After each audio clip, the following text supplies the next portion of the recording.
There is one thing you keep doing every single day that quietly keeps your life exactly the same. It doesn't look like a mistake. It doesn't feel wrong. In fact, it feels responsible. It feels intelligent. It feels like growth. And that's why almost no one ever questions it. You try to understand yourself. You analyze your patterns. You look for meaning. You ask why things are the way they are. You think that if you understand enough, if you gain enough insight, if you see the truth clearly enough, something will finally change. But it doesn't. Weeks pass, months pass, sometimes years, and even though you feel more aware, more conscious, more informed than before, your life keeps repeating itself. Same emotional loops, same reactions, same relationships in different forms, same dissatisfaction, just explained better. This is the moment most people get confused. They think, I must need more knowledge. I must not be deep enough yet. I must still be missing something. So they double down. They consume more content. They reflect more. They search harder. And without realizing it, they strengthen the very loop they want to escape. Because the problem is not that you don't see. The problem is what you do immediately after you see. This is uncomfortable to hear, but necessary. Most people believe awareness leads to change, but awareness alone doesn't dissolve a loop. In many cases, it stabilizes it. Why? Because the moment you turn insight into something you use, something you apply, something you hold as identity, you're no longer seeing. You are managing yourself.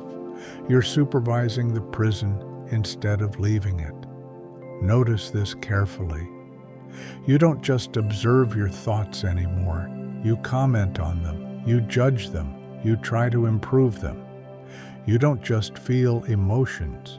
You explain them. You contextualize them. You label them. You don't just experience life.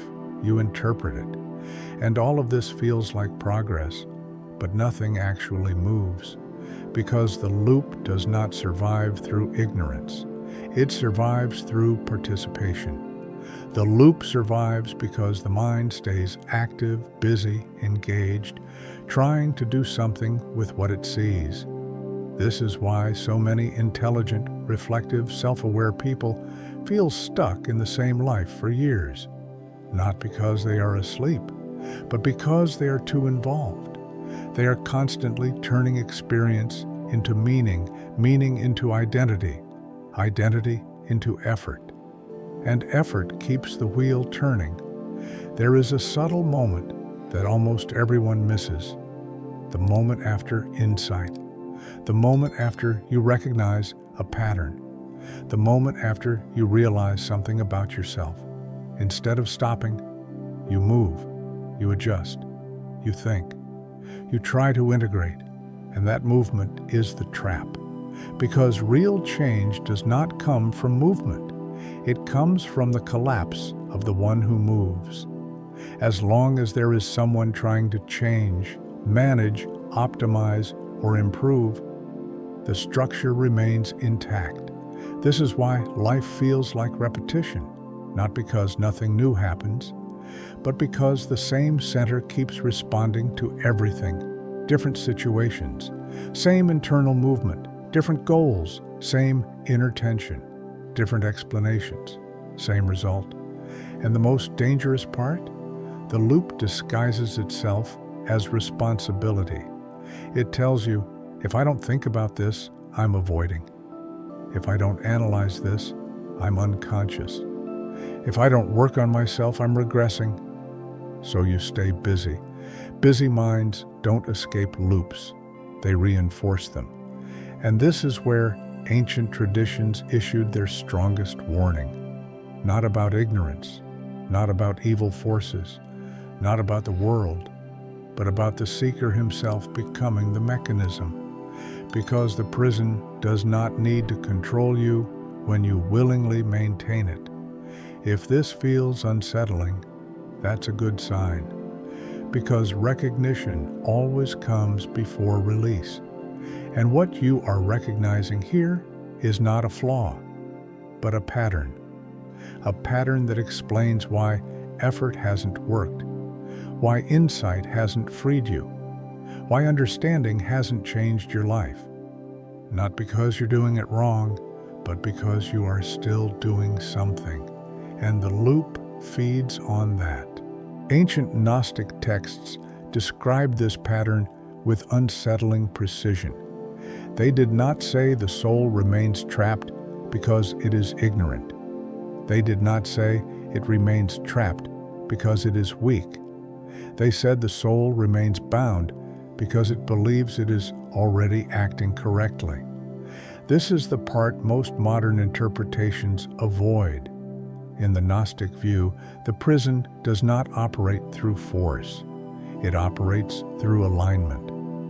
The moment your actions align with the logic of the system no longer needs to restrain you. You restrain yourself.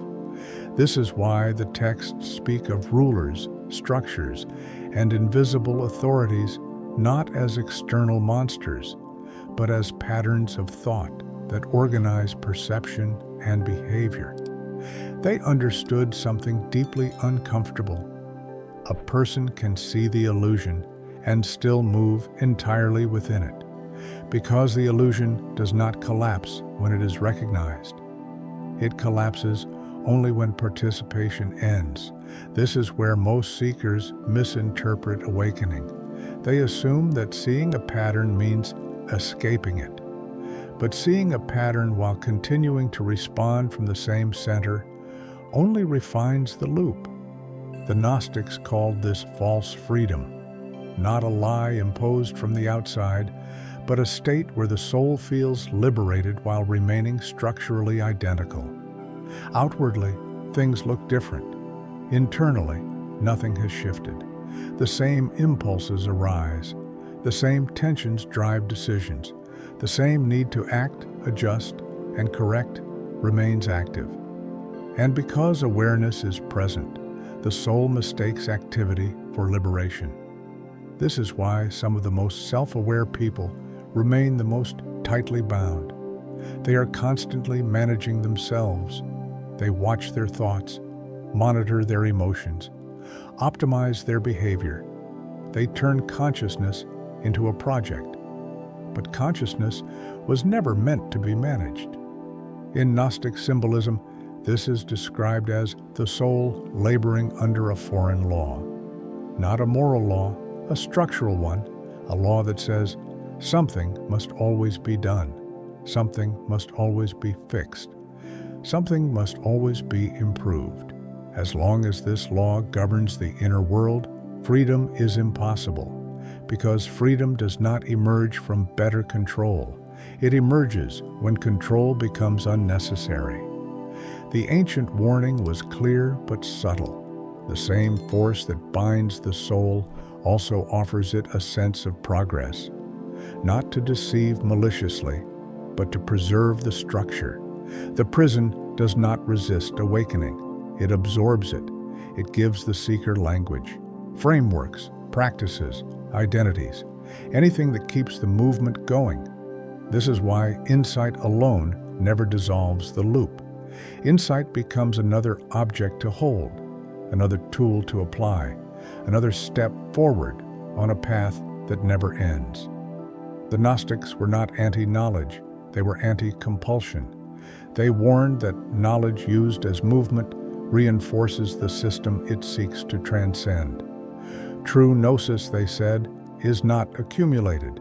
It is recognized in the moment movement stops. This is why their texts often feel paradoxical. They do not offer instructions. They dissolve the impulse to instruct. They do not tell you what to do. They show you what happens when nothing is done. And that is deeply threatening to the mind, because the mind survives through motion, through problem solving, through interpretation, through effort.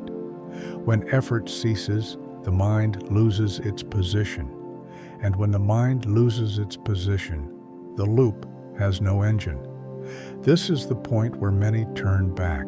They say, "This can't be right. There must be something more. There must be a next step." And in that reaction, the system quietly restores itself. The loop continues, not because freedom was unreachable, but because it was approached as an action rather than a collapse. The Gnostic texts never promised transformation through effort. They described liberation through subtraction, not adding awareness, not refining identity, not improving behavior, but removing the one who insists on doing something with every insight. This is the line most people never cross, not because it is complex, but because it requires letting go of the one who seeks, and that feels like death to the self. This mechanism doesn't stay abstract. It shows up quietly in everyday life, in ways so normal they almost feel invisible. You see it most clearly in relationships. You meet someone new. You feel hope. You think, "This time it's different." And for a while, it is.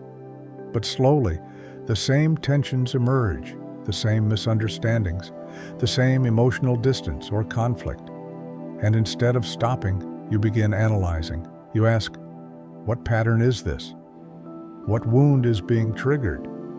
What lesson am I supposed to learn?"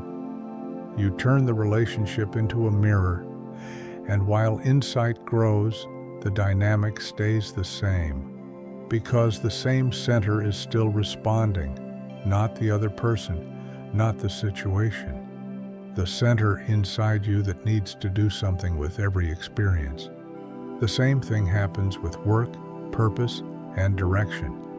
You change jobs, you change goals, you change environments, but the feeling underneath doesn't shift. Restlessness, pressure, the sense that something is missing. So you interpret. You tell yourself, "This job aligns better with who I am. This path is more authentic. This choice reflects my growth." And yet the same dissatisfaction follows, not because you chose wrong, but because the chooser never changed. This is the part most people don't want to see. The loop is not created by circumstances. It is created by how the self relates to circumstances. As long as there is a self that must find meaning, extract lessons, correct outcomes, the loop remains intact. Even spirituality doesn't escape this. In fact, it often intensifies it. You meditate, you reflect, you practice presence. But instead of resting in awareness, you monitor it. You ask, "Am I present enough? Am I doing this right? Why am I not feeling peaceful yet?" Presence becomes performance. Awareness becomes effort, and effort recreates the loop. This is why many people feel calmer for moments, but never free. They touch stillness, then immediately move away from it by trying to maintain it. They want to hold the experience, but what can be held is already gone. The Gnostic warning becomes very clear here. The trap is not the world. The trap is the reflex to respond. Every time something arises, the reflex activates, to think, to adjust, to interpret, to manage. This reflex feels harmless, even intelligent, but it is the engine. The loop does not repeat because life is cruel. It repeats because the same response meets every situation. Different events, same reaction, different language, same structure. And the more insight you gain, the more sophisticated the response becomes. The loop doesn't disappear. It evolves. This is why some people feel they are stuck at a higher level. Same dissatisfaction, better explanations, same tension, more spiritual vocabulary. From the Gnostic perspective, this is not progress. It is refinement of captivity. Because the soul is still oriented toward doing something with what appears still moving, still interfering, still positioning itself as the agent. Freedom begins only when this reflex is seen, not judged, not corrected, not replaced, but allowed to exhaust itself. Because the reflex cannot stop by force. It stops when it is no longer believed. When the mind sees that every response recreates the same result, it begins to lose interest in responding. Not through discipline, through clarity. This is not resignation. It is not passivity. It is the natural collapse of a pattern that no longer makes sense. And when a reflex pauses, even briefly, something unfamiliar appears. Not excitement, not insight, not understanding, but space. And in that space, the loop has nothing to push against. That is why the ancients said, the prison collapses from within, not by attack, not by escape, but by non-participation. At this point, something very specific begins to happen. Not outside. Inside, a subtle resistance appears, not as panic, not as anxiety, but as discomfort. The moment the reflex to respond slows down, the ego senses danger. Because the ego does not survive through control of the world, it survives through control of movement. As long as it is thinking, adjusting, interpreting, it remains active. The pause threatens that activity. And so a voice arises. It says, if I stop responding, I'll become passive. If I stop managing myself, I'll fall apart. If I don't intervene, things will go wrong. This fear feels reasonable, responsible, even mature. But it is not a fear of chaos. It is a fear of disappearance. Because the ego is not afraid of suffering. It is afraid of irrelevance. As long as it is the one who reacts, it exists. As long as it evaluates, it matters. As long as it decides what should happen next, it maintains its position. This is why letting the reflex stop feels like losing control, because it is. But control was never freedom. Control was the mechanism that kept the loop running. From the Gnostic perspective, this is the moment the rulers become most active, not as beings, as impulses, as internal pressures that insist, do something, fix this, choose, improve. They do not attack, they urge, they create urgency, and urgency pushes the system back into motion.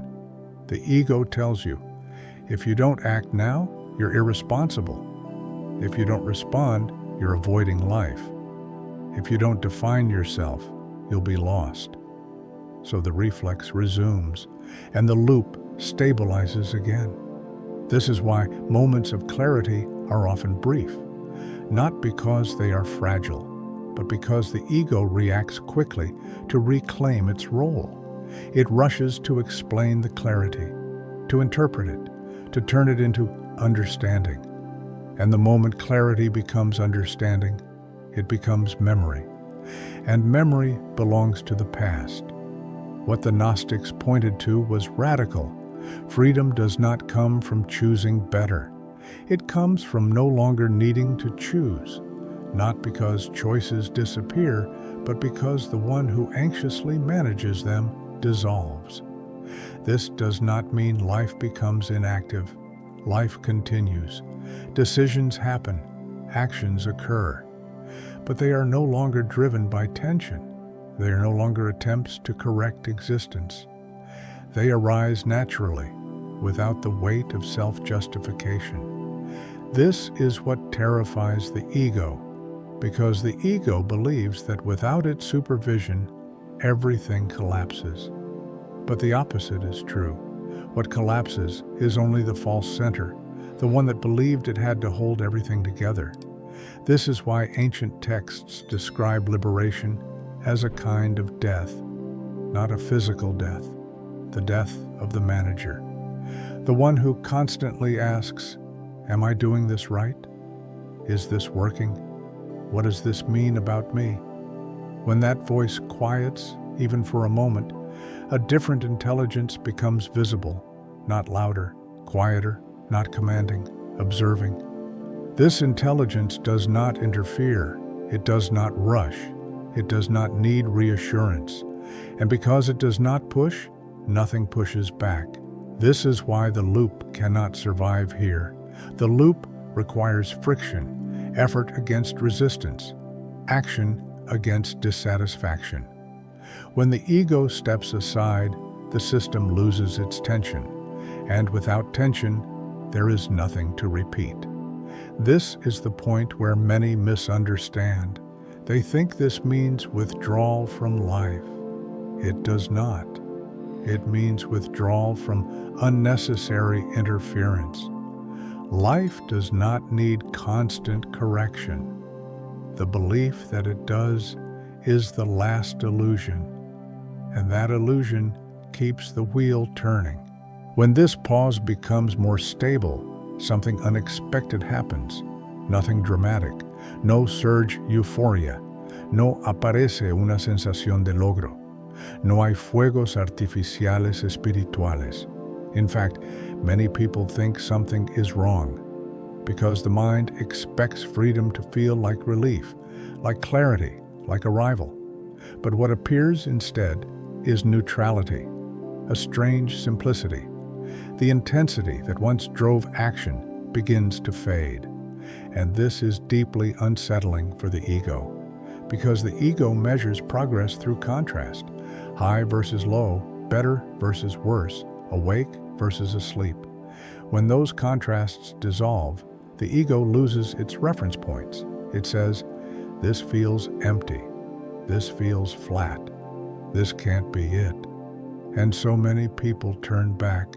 They seek intensity again. They look for meaning, for purpose, for passion, for a new direction, not because they are trapped, but because they are uncomfortable with ordinariness. This is one of the most overlooked points in the ancient warnings. Liberation does not feel special. It feels unremarkable. The Gnostics understood that the system survives by convincing the soul that freedom must feel extraordinary. As long as you are chasing a peak, you are still moving. As long as you expect transformation to feel powerful, you remain oriented toward experience. But experience is part of the loop. The loop does not end in intensity. It ends in neutrality, not dullness, not apathy, but the absence of inner pressure. When the urge to correct life disappears, life continues, but without friction. This is why many seekers abandon the process here. They say, I've lost my drive. I don't feel inspired anymore. I don't know who I'm becoming. And the ego interprets this as failure. But it is not failure. It is the dismantling of the mechanism that needed constant stimulation to exist. The ancient texts warned that the final barrier is not ignorance. It is the need to feel something. As long as the soul demands confirmation, validation, or significance, it remains engaged with the system. True freedom is quiet, not because it is weak, but because nothing inside is demanding movement. Actions still happen, but they arise from clarity, not compulsion, from presence, not pressure. This is why the loop begins to dissolve only here, not when insight appears, not when understanding deepens, but when the demand for something more falls away. The ego cannot survive neutrality. It needs highs and lows, meaning and threat, hope and fear. When those dissolve, the ego becomes irrelevant. And when the ego becomes irrelevant, the loop loses its operator. This is the part most people never hear, because it does not sell improvement. It does not promise transformation. It does not feed identity. It removes the one who needed those things. And because of that, it feels dangerous, not to the soul, but to the self-image. This is why ancient teachings were not popular. They did not offer motivation. They offered release. And release does not excite the mind. It disarms it. This is where patience becomes essential. Not patience to wait for something to happen. Patience to not interfere when nothing dramatic occurs. To remain present without demanding confirmation. This is where the loop weakens, not by force, not by effort, but by lack of fuel. As this neutrality stabilizes, something subtle but profound begins to shift. Not in how life looks, but in how decisions arise. You notice that choices are no longer driven by urgency. You don't decide because you're afraid of missing out. You don't decide because you're trying to fix yourself. You don't decide because you feel pressured to move forward. Decisions still happen, but they happen without tension. This is difficult for many to recognize because the mind expects change to announce itself. It expects signs, confirmation, evidence of progress. But this reorganization does not present itself as improvement. It presents itself as obviousness.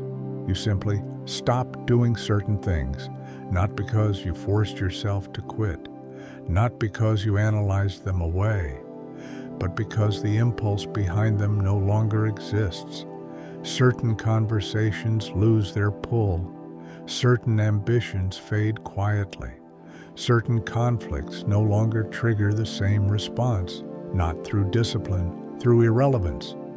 This is how the loop actually dissolves, not by confrontation, not by rebellion, but by losing its grip on attention. The ancient Gnostics described this as withdrawal of consent. Not dramatic resistance, not escape.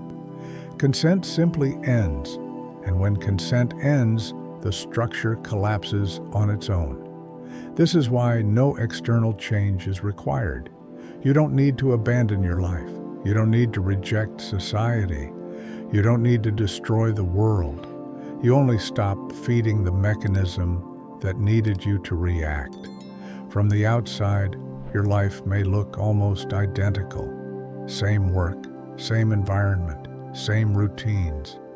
But internally, the driver is gone. There is no constant evaluation, no inner commentary pushing things forward, no pressure to become something else. And because there is no pressure, life begins to move differently. Not faster, not slower, more directly. This is why many people overlook this stage. They are waiting for transformation to feel grand. But liberation is not an upgrade. It is a release from unnecessary effort. The Gnostic texts warn that the final illusion is the belief that freedom must look different. They said the soul does not escape by reaching another realm, but by ceasing to misidentify itself within this one. When the false center dissolves, what remains is not a new identity. It is absence of distortion. Perception becomes simpler. Reactions become lighter. Life stops feeling like a problem to solve. And this is why the loop no longer repeats. Because repetition requires a driver.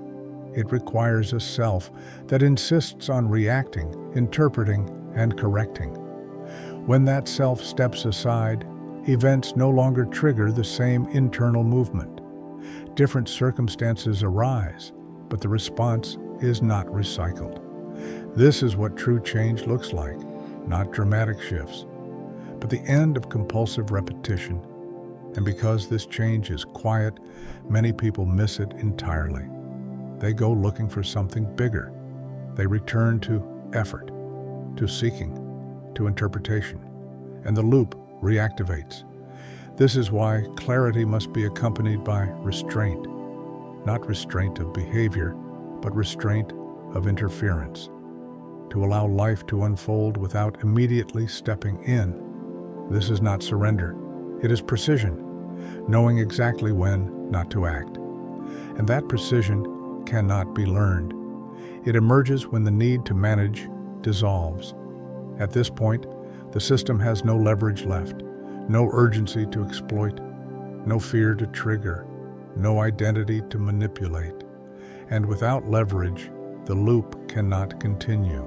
At this point, it should be clear that nothing here is about becoming someone new. There is no higher version waiting for you, no final state to reach, no achievement that completes the process. What ends is not a journey.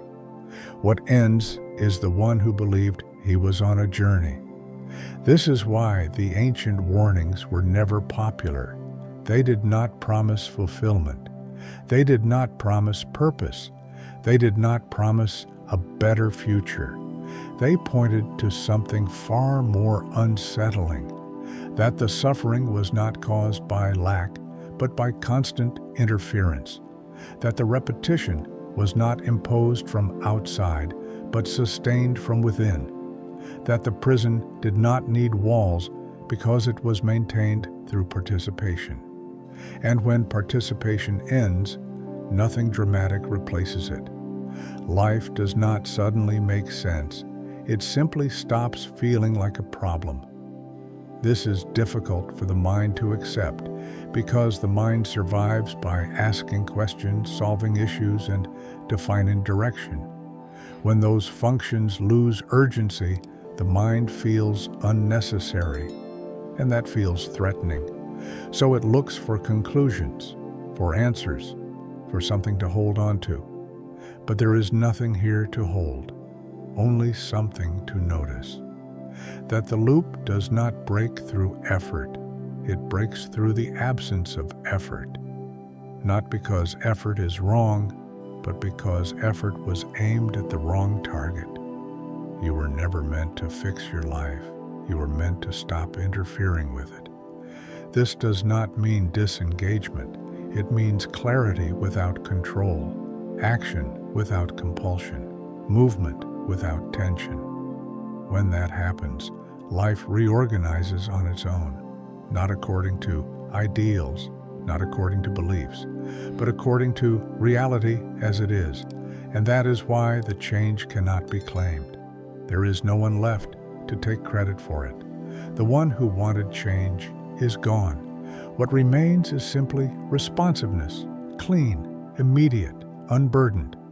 This is why the Gnostics spoke of freedom as something remembered, not achieved, something revealed, not built, something that was always present, obscured only by unnecessary movement. If something in this reflection felt unsettling or strangely familiar, that is not confusion, it is recognition. You are not being told what to believe. You are being invited to observe what happens when you stop doing. Not forever, not as a rule, just long enough to see whether the loop still needs you. And if it doesn't, you will know. Not because something new appears, but because something old no longer repeats. This is not the end of a path. It is the end of running. And when running stops, what remains was never lost.